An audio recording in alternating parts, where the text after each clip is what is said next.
بیچاری مشی نظروں سے ان دونوں کو دیکھا جیسے رعایت مانگ رہی ہو، لیکن وہ دونوں کسی طور اسے چھوڑنے والی نہیں تھی، تو جھٹ سے سر نفی میں ہلا گئی، بالکل اچھی بچیوں کی طرح۔ وہ وہ جس دن مشی کو بتاتے وقت ایسا لگ رہا تھا جیسے الفاظ منہ میں پھنس رہے ہوں، گھر سے گئی تھی اس دن اسے وہ رات اپنی آنکھوں کے سامنے گھومتی ہوئی محسوس ہوئی۔ یاقوت کا وہ شرٹ لیس کھڑا ہونا، اس کی گوری کثرتی طلسمی جسامت، ان پر گرتی شفاف پانی کی بوندیں، اس کے گیلے بال، اور پھر اس کا غصہ، سب یاد آتے مشی نے بے اختیار جھرجھری سی لی۔ یہ پکا اس رات کو یاد کر رہے ہے نا؟ بولو بولو۔ اس کے چہرے کے تاثرات سے صاف یہی پتہ چل رہا تھا کہ وہ اسی رات کو یاد کر رہی ہے۔ کومل کے صحیح تکے پر مشی گھبرا کر جلدی سے سر نفی میں ہلا گئی، لیکن کومل نے سر ہاں میں جیسے ہی ہلایا، وہ اس کی دیکھا دیکھی اپنا سر بھی ہاں میں ہلاتی، احساس ہونے پر ایک دم سے گڑبڑا کر تکیے میں منہ چھپا گئی، جس پر جمل اور کومل کا بے ساختہ کمرے میں قہقہا گونجا۔ بچے بھی ان کو دیکھ خوشی سے اچھلنے لگے۔ ماں، ڈڈا! زال عبدالباری کا ہاتھ پکڑ کر اپنی جگہ بیٹھی بیٹھی ناچ کر اپنی ماں کو دکھانے لگے۔ اسے یہ کرتے دیکھ سب کی اور زور سے ہنسی نکلنے لگی کہ یہ بچے کس خوشی میں خوش ہو رہے ہیں۔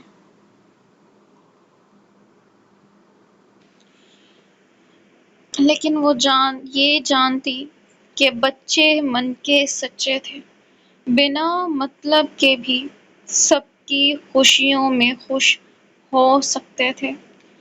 مما، ٹائٹ!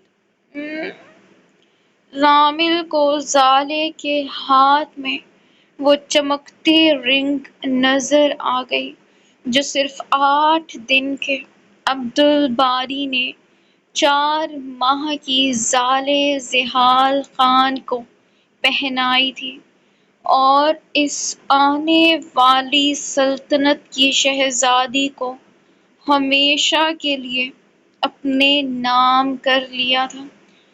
نو زامل، چھوڑو! جمل نے اسے فوراً سے ڈانٹا، نہیں تو وہ اس معصوم سی کلی کی انگلی منہ میں لے کر اپنے خرگوش جیسے دانتوں سے لال کر دیتا۔ مما، ٹائٹ! وہ وہیں بیڈ پر لیٹ کر بگڑنے لگا تھا۔ اسے وہ انگوٹھی چمکتی ہوئی اس میں ٹائٹ نظر آ رہی تھی، مطلب لائٹ، اور اب اسے وہ لائٹ مطلب رنگ چاہیے تھی۔ لو جی، اس پر پھر سے اس انگوٹھی کا دورہ پڑنے لگے۔ بھئی مشی، ہمارے زامی کی شریک حیات چاہیے ہمیں، دیکھو بیچارہ کتنا سنگل ہے۔ کومل کو جیسے اس کو سنگل دیکھ دکھ ہو رہا تھا۔ اس کے شریک حیات کہنے پر مشی بے ساختہ مسکرانے لگی۔ اس نے زامل کو ایک نظر دیکھا، جو اپنی ماں کو رو رو کر اس لائٹ کے لیے تنگ کر رہا تھا اور وہ اسے منا رہی تھی۔ نشی کے دل نے کومل کی بات پر بے ساختہ آمین کہا، جیسے اس کی بھی خواہش ہو کہ اللہ پاک اسے بیٹی دے جس کی قسمت میں زامل خان آفندی جیسا مرد لکھا جائے، کیونکہ وہ ابھی سے جانتی تھی زحال کے بعد جس کی دہشت سب پر ہونے والی تھی وہ یہی بچہ تھا جس نے اتنے بڑے خاندان کو دنیا میں آتے اپنا غلام بنا لیا تھا۔ وہ آفندیز جن کو اپنے وارث سے عشق تھا، گویا وہ زامل کی صورت میں پورا ہوا تھا جو پیدا ہوتے ملٹی ٹریلینر بن گیا تھا۔ لیکن بات یہ بھی نہ تھی، وہ جس شخص کا بیٹا تھا اس کی تربیت بے مثال تھی۔ باہر کا ماحول اندر کی نسبت بہت مختلف تھا۔ باہر تباہی اٹھ چکی تھی کیونکہ وہاں برلاس شاہ تھا۔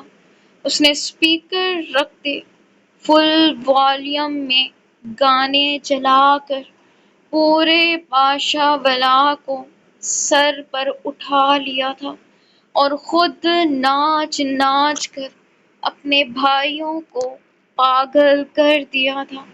پامیر اسپیشل مٹھائیوں کا آرڈر دے کر ابھی واپس آ کر بیٹھنے ہی لگا تھا کہ برلاس نے اسے بھی اپنے ساتھ ہی کھینچ لیا، اور جب یہ دونوں اکٹھے ہوتے تھے تب تو اللہ ہی مالک ہوتا تھا سب کا۔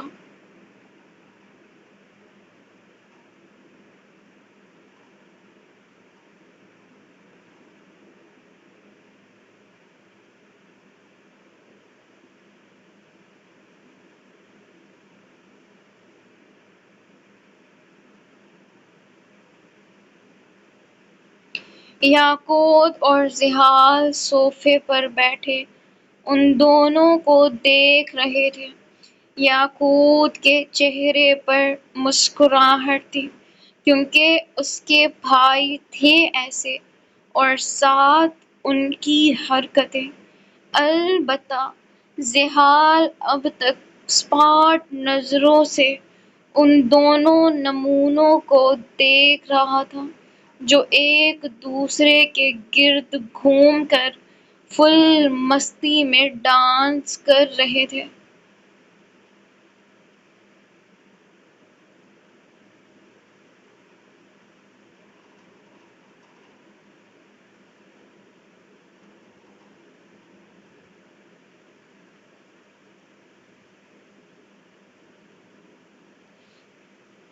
اس گانے کی لائنوں پر برلاس نے پامیر کا ایک ہاتھ پکڑ کر جیسے دوسرا اس کی کمر پر رکھتے اسے گول گھمایا، اور جس ادا سے پامیر گول گھوما تھا اسے دیکھ تو یاقوت کے ساتھ زحال کی بھی ہنسی نکل گئی۔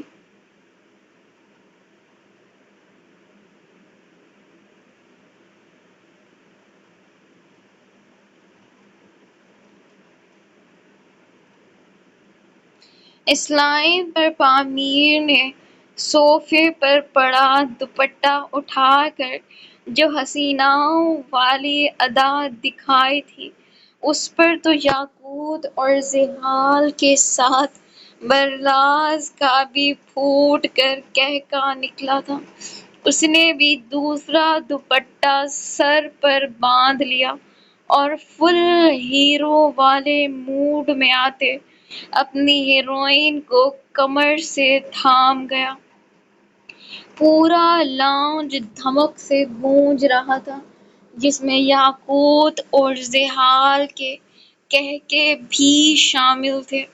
جمل اور کومل گانے کی آواز سن کر باہر نکل آئی۔ جب سامنے اٹھتی تباہی دیکھ دونوں کی آنکھیں ایک دم سے پھٹی، دونوں ہک دک سی ایک دوسرے کو دیکھتی سامنے ان ڈانسنگ گرلز کو دیکھنے لگی۔ اصل ان کا قہقہ پھوٹ کر تب نکلا جب برلاس شرٹ کے اندر کشن رکھتا یاقوت کے سامنے آیا۔ اسے ایسے دیکھ تو یاقوت اور زحال ہنس ہنس کر صوفے پر ہی لوٹ پوٹ ہونے لگے تھے۔ اف، وہ دونوں نمونے ان کو ہنسا ہنسا کر پیٹ میں درد کروا گئے تھے۔ تب ہی گانا چینج ہوا، الفاظ بدلے، لیکن وہ الفاظ اور اس کا میوزک دل کو بند کر دینے والا تھا۔ یاقوت ان دونوں کو بھاری دل سے دیکھنے لگا۔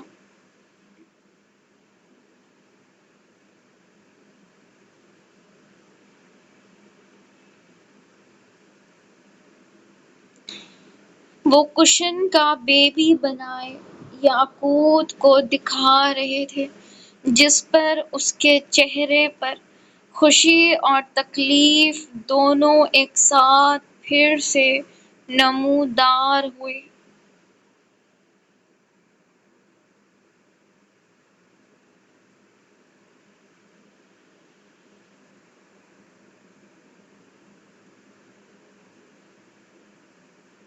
بے شک اب ایسا ہی ہونے والا تھا، کیوں نہ ہوتا؟ وہ بچہ معمولی بچہ تو نہ تھا، دعاؤں منتوں سے مانگا گیا بچہ تھا، جس سے صرف اس کے ماں باپ نہیں بلکہ اور بہت سے لوگ اس پر جان بانٹتے تھے۔ یاقوت کی آنکھوں میں نمی بڑھنے لگی۔ وہ سر جھکائے اس نمی کو صاف کرنے لگا۔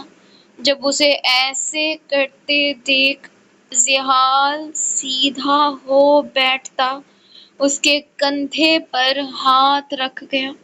یاقوت نے سرخ متورم آنکھوں سے اسے دیکھا۔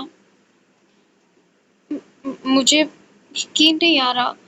اس کے ہونٹ یہ جملہ بولتے ہوئے بے ساختہ پھڑپھڑائے تھے۔ پامیر اور برلاس بھی رک کر اسے دیکھنے لگے۔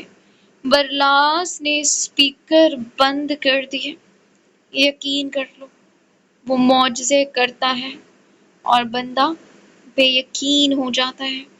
زحال کی بات سنتے یاقوت تڑپ کر اس کے سینے سے لگ گیا اور بے آواز رونے لگا۔ کومل مشی کا ہاتھ تھام کر اسے باہر لائی اور وہ خوبصورت منظر دکھانے لگی۔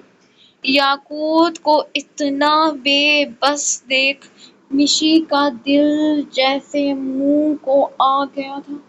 وہ تڑپ کر اسے دیکھنے لگی۔ وہ صحیح تھی۔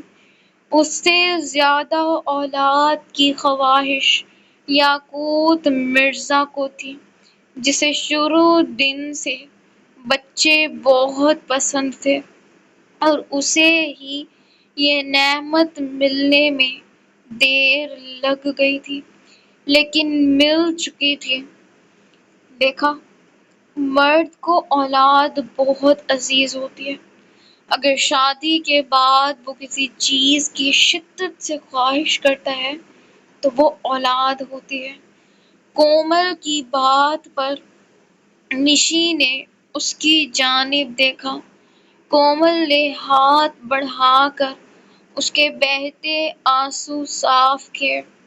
اس کا بہت خیال رکھنا، اب اس میں تمہارے یاقوت کی جان بس گئی ہے۔ وہ بہت پیار سے اسے سمجھا رہی تھی۔ مشی روتے ہوئے سر اسبات میں ہلا گئی۔ کچھ کھایا نہیں ہے نا تم نے؟ چلو ڈنر کرو، آج سے میں اور زمل تمہارے کھانے کی دیکھ بھال کریں گے اور اپنی دیکھ بھال تم کرنا۔ وہ پیار سے اسے سمجھاتی اپنے ساتھ ڈائننگ ٹیبل پر لے آئی۔ میں کیسے؟ مشی کو سمجھ نہیں آئی، یا اچانک ملنے والی خوشی پر اس کا ذہن معاف ہو چکا تھا۔ تم ایسے کہ ایک ایک قدم دیکھ کر رکھنا، کوئی بھاری چیز نہ اٹھانا، اور اچھلنا تو بالکل نہیں۔ اسٹارٹ کے منتھ بہت ضروری ہے کہ زیادہ کیئر کی جائے۔ وہ اسے سمجھاتی، ساتھ ساتھ اس کے لیے کھانا بھی ڈال رہی تھی، جب مشی نے بے اختیار اس کا ہاتھ تھامتے نم آنکھوں سے اسے دیکھا۔ تھینک یو سو مچ۔ اسے ڈاکٹر کی باتیں یاد آئیں۔ اگر آج اسے یہ خوشی ملی تھی تو صرف کومل پامیر سلطان کی وجہ سے، جس نے بروقت اس کی غلط دوائیاں بند کرتے اسے صحیح ٹریٹمنٹ دیا تھا۔ کومل نے جھک کر اس کا ماتھا چوما۔ بہنیں تھینک یو نہیں بولتی، تم بس حکم کرو، وہ ازحد محبت سے بولی۔ اس کی محبت دیکھ مشی کی آنکھیں تیزی سے نمکین پانی سے بھرتی چلی گئیں۔ آپ لوگ کھانا کھائیں گے یا ایسے ہی ناچ ناچ کر پیٹ بھریں گے؟ زمل کی آواز پر پامیر اور برلاس یکدم اچھل کر پڑے۔ برلاس نے جلدی سے کشن نکال کر صوفے پر پھینک دیا۔ اب کیوں نہیں بہنا؟ تم نے اپنے نازک ہاتھوں سے کھانا بنایا ہے، کیوں نہیں کھائیں گے؟ چلو بھائی بچہ پارٹی، کھانا کھاؤ۔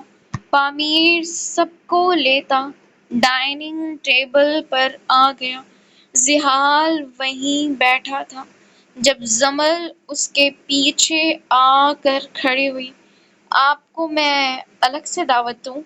وہ موبائل میں گھسا کچھ کر رہا تھا جب زمل کی آواز پر چونک کر پیچھے مڑا۔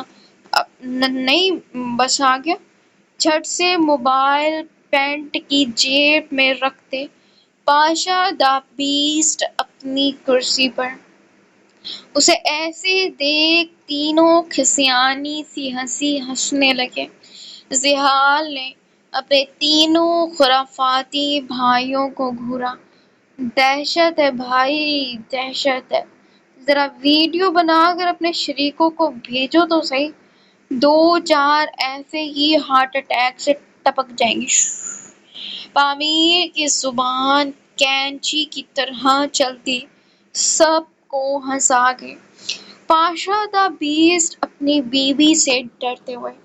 جی ناظرین، جو لوگ اس شخص سے برلاس پورا نیوز اینکر پلس کیمرہ مین بنے بول رہا تھا، نیچے سے زحال کے بھاری بوٹ کی ضرب لگتے منہ سے چیخ نکل گئی۔ اور کر نیوز رپورٹنگ آنا پڑا۔ پامیر نے بھویں مٹکاتے برلاس کو چھیڑا۔ بھائی یہ سلطانہ مجھے چھیڑ رہے ہیں۔ برلاس نے فوراً حکام اعلیٰ کو شکایت پہنچائی۔ پامیر! زحال کی ایک آواز، اور وہاں پامیر سلطان سیدھا ہو گیا۔ مشی سب کو دیکھ مسکرا رہی تھی۔ یہاں اس کے چہرے سے مسکراہٹ ایک پل کے لیے جدا نہیں ہو رہی تھی۔ ایسا ماحول تمہارے لیے بہت اچھا ہے۔ کومل نے اس کی جانکاری میں اضافہ کیا۔ بس جب ان کی تو میں والی جنگ چل رہی ہو نا، تب ان سے دور ہٹ جانا، یہ نہ ہو وہ بھی یہی سیکھ کر دنیا میں آ جائے۔ اس بات پر کومل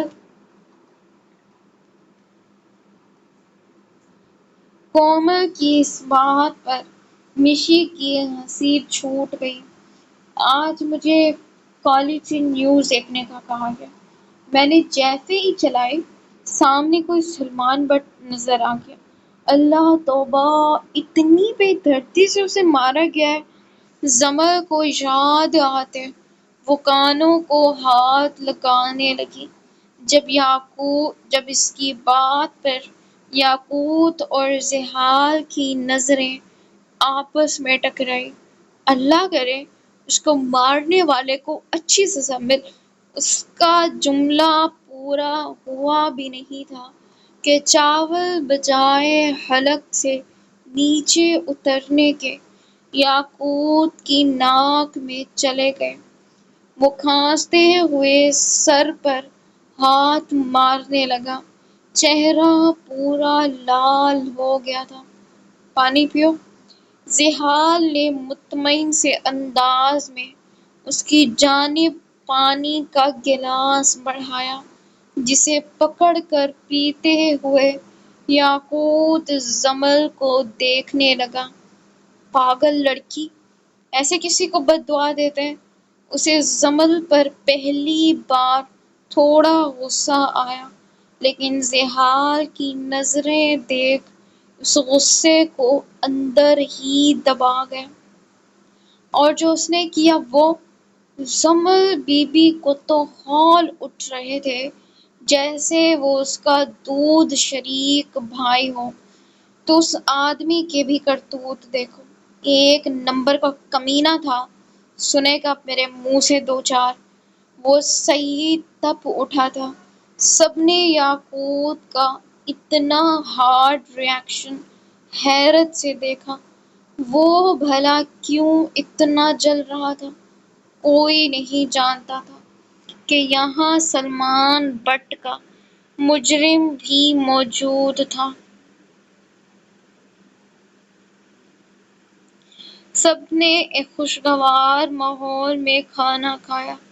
زحال کمرے میں جانے سے پہلے اپنے آفس روم میں گیا تھا، جہاں اسے تھوڑا کام کرنا تھا۔ اسے وہاں دیکھ پامیر کچھ دیر کھڑا باہر سوچتا رہا کہ اندر جا کر بات کرے یا نہیں۔ پھر اس کے دماغ میں ایک آئیڈیا آیا۔ وہ بالوں میں ہاتھ پھیرتا، شرٹ ٹھیک کر کر اس کے آفس روم میں داخل ہوا۔ اس پر ایک سرسری سی نگاہ ڈالتے زحال لیپ ٹاپ پر ہی کچھ ٹائپنگ کرتا رہا۔ پامیر خاموشی سے ٹیبل کے پاس رکھی کرسی پر بیٹھتا، ٹیبل پر رکھے پین سے چھیڑ چھاڑ کرنے لگا۔ سیریسلی میری نیند سے آنکھیں بند ہو رہی ہیں۔ وہ اکثر ایسے کرتا تھا جب بھی کسی بات میں الجھا ہوا ہو۔ کہو جو کہنے آئے ہو۔ زحال کی بات پر پامیر نے چونک کر اسے دیکھا۔ وہ نہیں جانتا تھا کہ ان کا باپ ان کی ایک ایک حرکت نوٹ کرتا ہے۔ میں چاہتا تھا کہ ہم گلابا کی قبر پر جائیں ایک بار۔ اس کی بات سنتے زحال کے لمحہ بھر کو ہاتھ رکے۔ پامیر اس کے چہرے کو بڑی غور سے دیکھ رہا تھا۔ جب اسے زحال کے چہرے پر تکلیف کے رنگ آتے جاتے دکھائی دیے۔ چل لیتے ہیں، وہ جواب دے کر پھر سے لیپ ٹاپ پر کام کرنے لگا، لیکن اس بار دھیان کام پر نہیں تھا، اس سوال پر تھا جو اس نے دریافت سے کیا تھا۔ گل کی قبر کہاں ہے؟ گل کی موت کیسے ہوئی؟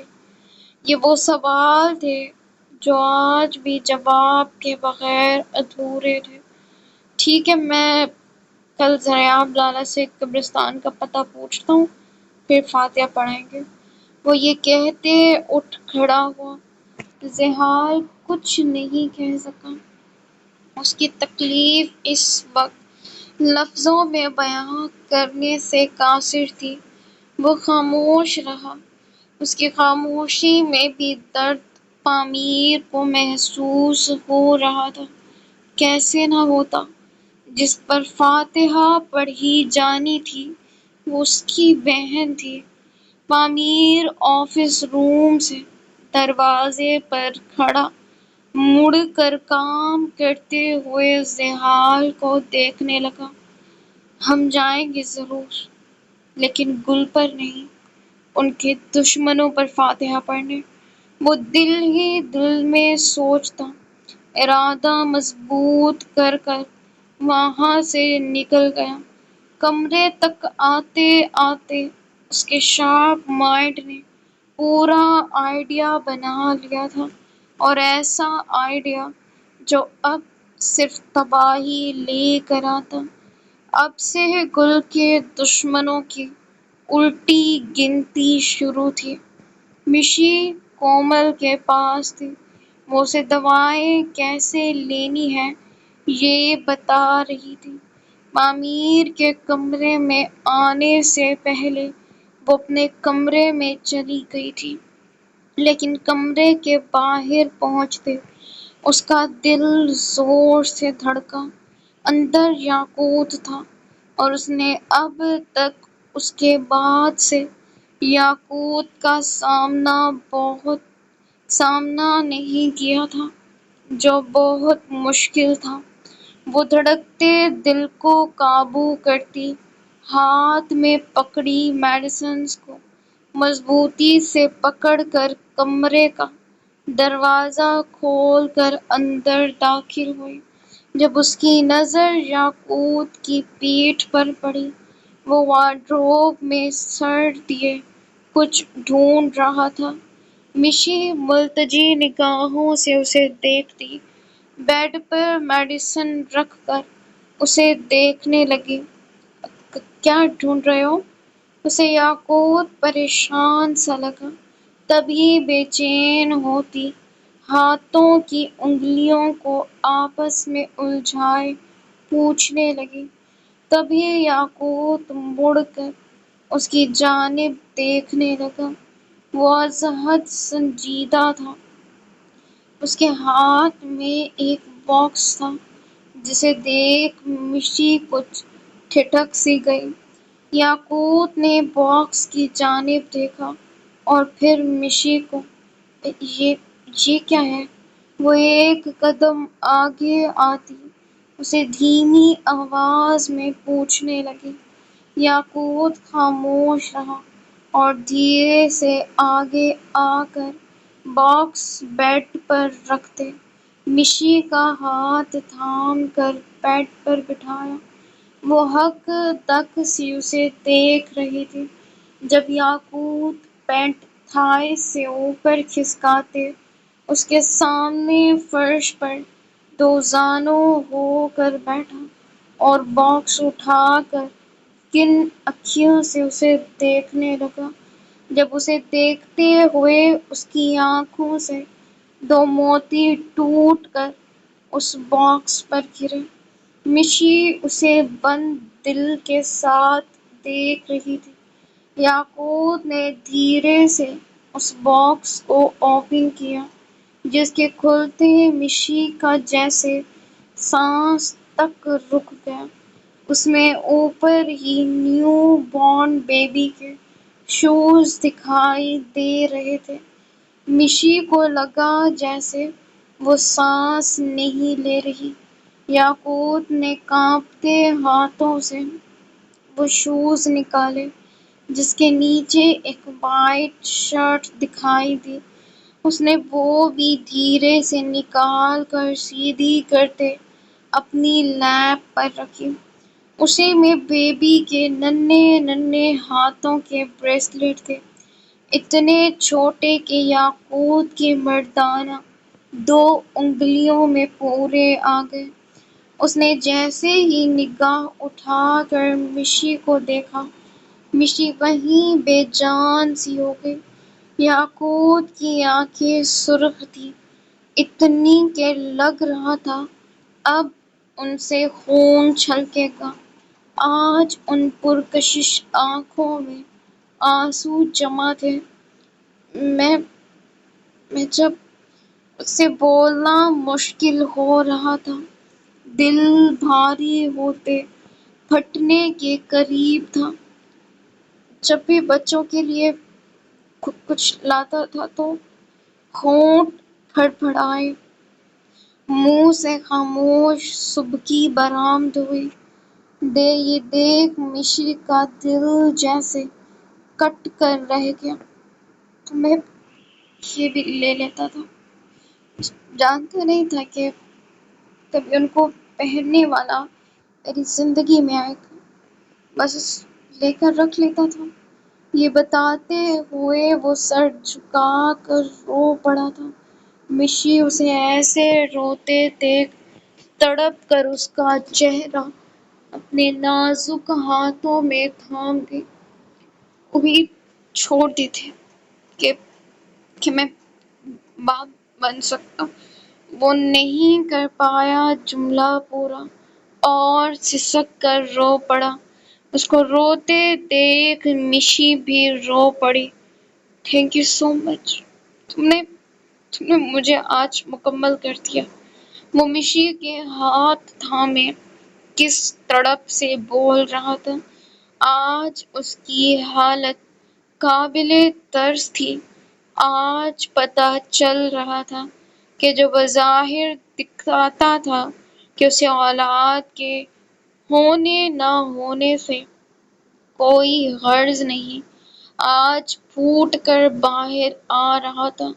آج تڑپ کر اس سب کو تکلیف بتا رہا تھا جو اس کو اپنے اندر پل پل کھاتی تھی۔ وہ مشی کے سینے سے لگے اس تکلیف کو اپنے اندر سے نوچ باہر نکال رہا تھا۔ ہاتھ میں وہ شوز اب بھی تھے، وہ ننھی سی جان جو اب تک وجود میں آئی بھی نہیں تھی، ایک پورے مرد کو اپنے لیے تڑپا گئی تھی۔ میں پوری دنیا تمہارے قدموں میں رکھ دوں گا، ساری زندگی تمہارا غلام رہوں گا۔ میں وہ تڑپ کر جس طرح بول رہا تھا، رو رہا تھا، مشی کو لگ رہا تھا اس کا دل پھٹ جائے گا۔ آج وہ اس کے قدموں میں بیٹھا تھا۔ وہ کرتا تھا محبت بہت زیادہ، لیکن آج وہ عشق میں مبتلا ہو گیا تھا۔ آج وہ اس عورت کے قدموں میں آ گیا تھا جس نے اس کے وجود کو مکمل کیا تھا۔ اب پتہ چلا اولاد کی اہمیت کیا چیز ہے، اور پیچھے ہو کر وہ مشی کو دیکھنے لگا، اس کے آنسو صاف کیے اور اس کے پیروں کو دیکھنے لگا جو اس وقت سلیپرز میں مقید تھے۔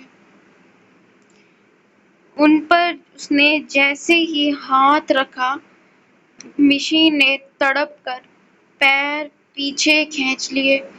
نہیں، کیا کر رہے ہو؟ وہ تڑپ ہی تو اٹھی تھی۔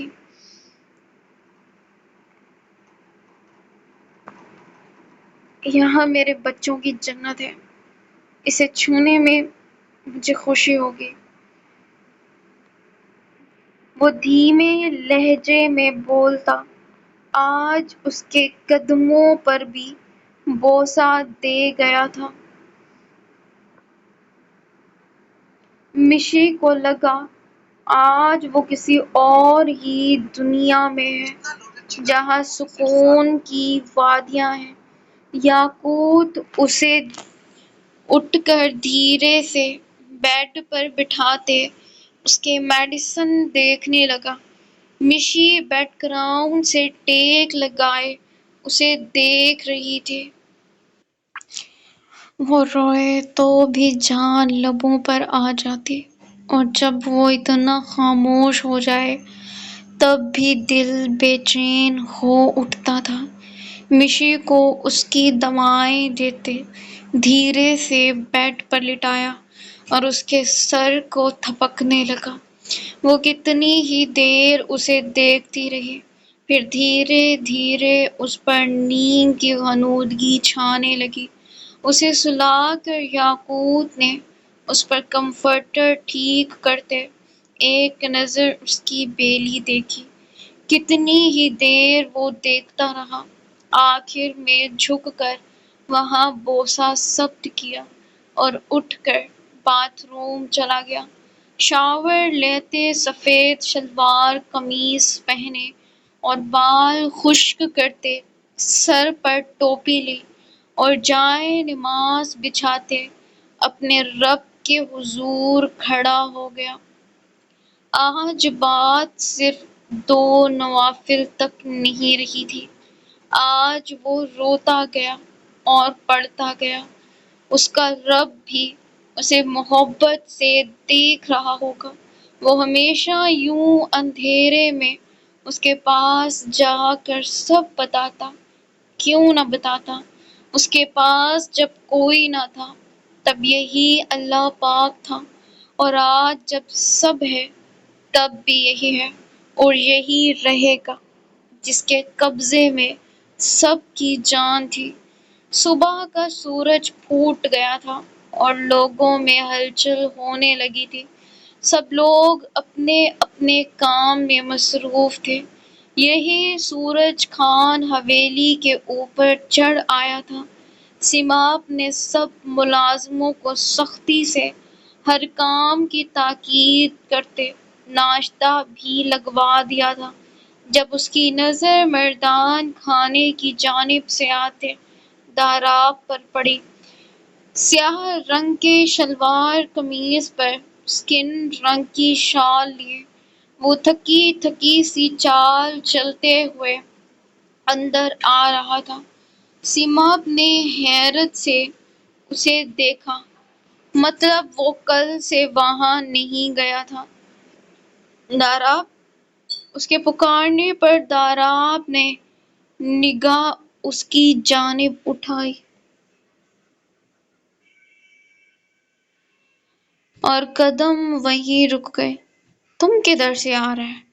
اس کے سوال پر وہ کچھ دیر خاموش رہا۔ جہنم سے۔ دل تو چاہا یہ جواب دے دے، کیونکہ نکاح کے بعد سے اسے اپنا آپ اسی بھڑکتی آگ میں جلتا ہوا محسوس ہو رہا تھا۔ باہر تھا، ناشتہ لگوا دے، ڈیوٹی پر جانا ہے۔ سرسری سے لہجے میں جواب دیتے وہ تیار ہونے چلا گیا۔ سیماب کو لگا وہ اب اپنے کمرے میں جائے گا، لیکن یہ اس کی بھول تھی۔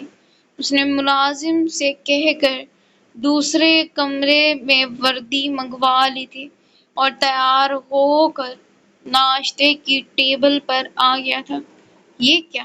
تم ڈیوٹی پر جا رہے؟ ضیاب اسے یونیفارم میں دیکھ ان سے زیادہ چونکے۔ داراب کو اس کے سوال پر حیرت ہوئی۔ جی کیوں؟ اس نے الٹا سوال کیا۔ تم کو تو ہنی مون پہ جانا چاہیے تھا نا؟ ان کی بات سن کر داراب کی آنکھیں ایک دم سے پھٹی، ایسے جیسے انہوں نے کوئی انوکھی بات کر دی ہو۔ انوکھی تو تھی، لیکن داراب کے لیے۔ ان کی بات سن کر سیماب نے اپنی ہنسی بمشکل روکی۔ استغفراللہ لالا، کوئی گھڑی قبولیت کی بھی ہوتی ہے۔ دیکھ کر بولے، بس کانوں کو ہاتھ لگانے کی کسر باقی تھی۔ ہاں تو اب ایسا سب تو ہوگا، اور کیا تم شادی شدہ کنوارا رہے گا یا پھر باہر منہ ماری کرے گا؟ ایسا کیا تو ہم تم کو سیدھا گولی سے اڑا دے گا۔ ان کی دھمکی پر داراب بیچارگی سے ان کو دیکھنے لگا۔ اگر اس نے منہ مارنا ہی ہوتا تو 35 سال کی عمر میں اب تک مار چکا ہوتا۔ نہ صرف مار تھا، بلکہ 2-4 پروڈکٹ بھی اپنے ساتھ لیے گھوم رہا ہوتا۔ برلاس اپنے کمرے میں تھا، ابھی نہا کر وہ تیار ہو ہی رہا تھا جب پامیر بنا نوک کیے اس کے کمرے میں آ گیا۔ برلاس شرٹلیس تھا۔ پامیر کو اس نے گھوری سے نوازا۔ یہ مینرز تو نہیں ہے کسی کے روم میں آنے کے۔ وہ کس سے بتا رہا تھا یہ بات؟ پامیر کو؟ یہ سوچ کر پامیر کو ہنسی آئی۔ بیٹا مینرز کی بات یہاں نہ کر، میں بچپن سے اب تک تو نے کتنے رنگ بدلے ہیں یہ بھی بتا سکتا ہوں۔ اس کی بات پر برلاس توبہ توبہ کرتا خود بھی ہنس دیا۔ میں حویلی جاؤں گا آج شاید، تو چلے گا؟ وہ یہی پوچھنے آیا تھا۔ نہیں، میرا کام ہو گیا جو میں کرنے گیا تھا، اب آپ جاؤ۔ اس کا رخ مرر سائڈ تھا، وہ شرٹ پہن رہا تھا۔ ہاں بیٹا جانتا ہوں کون سا کام، لیکن تو نے بہت غلط کیا داجی کے ساتھ۔